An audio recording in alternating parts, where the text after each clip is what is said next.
Un homme de Dieu a été assassiné cette semaine. Il a été assassiné le 10 septembre 2025.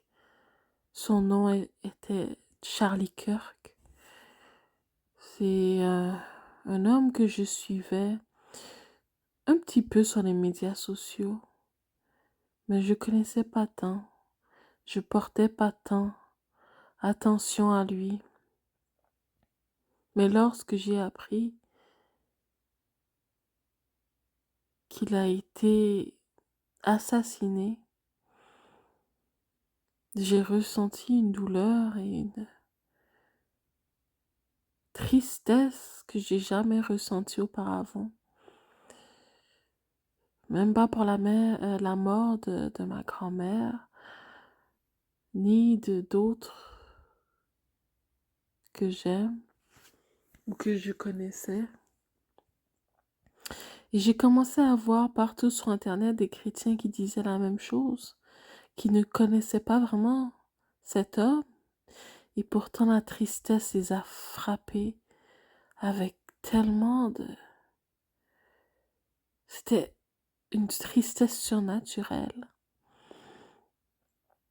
C'est là que j'ai compris que c'est Dieu qui me secouait, qui me réveillait. Et soudainement, je savais que j'avais besoin de parler, de dire la vérité, parce qu'un homme a été assassiné parce qu'il a dit la vérité. C'est là où ce que le monde est rendu. Et si on n'ouvre pas nos bouches pour parler, pour dénoncer le mal, pour proclamer la parole de Dieu, cette porte sera bientôt fermée. Du moins, elle sera plus dangereuse qu'elle l'est maintenant. Donc, je sentais le besoin de parler, même si je suis pas qualifiée, même si je suis pas la chrétienne que j'aimerais être. Mais le Seigneur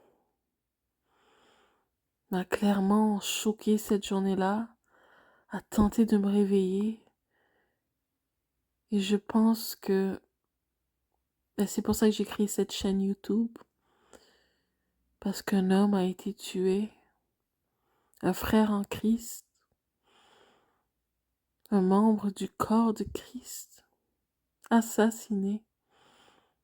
Parce qu'il croit, il croit ce que l'Occident croyait il y a de cela quelques décennies.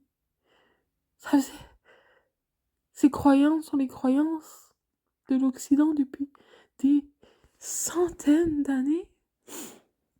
Et maintenant, c'est considéré si radical qu'il a été assassiné avec le monde qui regarde. Il y a clairement le royaume du diable avance. Et je sais pas si une seule âme va entendre ces paroles. Mais je sais que le silence coûte beaucoup trop cher. Beaucoup trop cher.